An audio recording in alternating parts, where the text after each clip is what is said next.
Já, Júli, mætti einast FH í fyrstu umferð vinnið 2-1 sterkur sigur. Hvernig svona þín fyrstu viðbrögð? Bara fáránlega ánægður með liðið og allan hópinn. Mér finnst við bara gera þetta vel. Þetta var, vissum þetta er erfitt, vissum að það gæti tekið mjög langan tíma að brjóta á. En ég var líka mjög ánægður að þegar við skoruðum að þá fylgdum við eftir og settum fljótlega annað. Það var virkilega sterkt. Og svo vissum við alltaf að þeir myndu svona á einhverju tímapunkti að það væri einhver að tapa lengur. Og þá myndum við þurfa að standast það og mér finnst við gera það ágætlega. Þetta erum við pirraðir að fá okkur mark en akkurat núna þá langt síðan við unnum fyrsta leik í móti. Þannig að við látum að slæta í þetta skipti. Aðeins á henni fyrir út í mörkin, svona fyrirháleikurinn mætti gríðarlega gíra þér til leiks, bara ég að vera komnir 2-3-0 yfir, lítur að vera sáttu með fyrstu 25 mínúturnar, gríðarlegur kraftur í liðinu. Já, ég var mjög ánægður með það. Eftir það náttúrulega fórum við svolítið bara að þreifa á þeim og hreyfa þá. Fyrstu mínúturnar vorum við svolítið direkt og já, bara mikil ákveð og mjög ánægður með það. En eftir það á einhverjum tímapunkti þurfum við líka að fara að hreyfa þá og halda boltann niðri, þannig að og já, eins og segi, það var alltaf að fara að taka tíma en það hefði verið ljúft að ná inn marki snemma.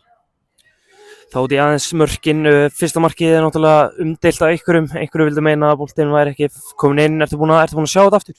Nei, ég er ekki búin að sjá þetta, þannig að ég hef svo sem ekkert það að segja. Treysta þess á dómarann? Já, ég held að tilfinningin mín er að menn flaggi ekki svona nema þessu vissir, þannig að vona það sé rétt en breytir samt engu, annars fara menn í ef og hefði og ég bara hef engan húmor fyrir því hvort sé að hallar á okkur eða aðra, ef þetta hefði ekki verið, þá hefur við kannski unnið 3-0, þannig að þetta er bara eins og þetta er.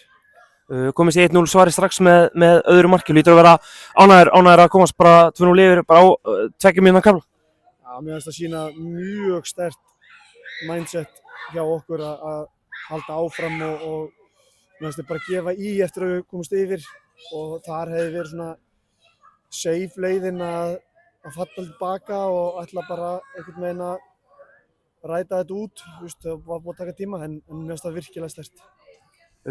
Komist í 2-0, fór aðeins ykkur í lokin þegar FH minnka munin og lyfta öllu fram og 6 mínútur bætti, fór eitthvað þig? Já, þannig ekki stress en bara maður veit alveg þeir eru sterkir, þeir eru öflugir og þeir setja hann að þunga í þetta og hafa engu að tapa þá þetta getur bara allt gerst og þeir ná inn hann mjög öflugu marki og þetta er gott lið. Þannig að, já mér fannst 2-0 ekki vera einhver þægileg forystæð þegar við vorum komnir í 2-0, þannig að ég hefði viljað ná inn öðru marki. Emil Atla á fæðingardeildinni, hvernig fannst þér Andri Rúnar leysa hann af í kvöld? Ég hef engar áhyggjur af því, Andri Rúnar hann hefði getað startað þennan leik hvort hann er búinn að aðeins veikur og endist alveg ótrúlega, mér finnst það bara frábær, virkilega öflugur, en Emil er bara eiga stærri dag en við hinnir og ég vona að það gangi bara vel í honum. Hérna svona að lókum, hvað gefur þetta liðinu? Mótið fara á stað, 3 stig komin í pokann, svona bara upp á framhaldi, hvernig líst þér á það? Mér finnst bara mjög vel á það, við hefum annan bara fáránlega erfiðan leik eftir viku á móti Skaganum en þetta gefur liðinu mikið, alveg virkilega mikið. Við áttum mjög dabran leik hérna síðasta leik fyrir mót og ég held að menn verða glaðir í kvöld. Takk hérlega, Júli.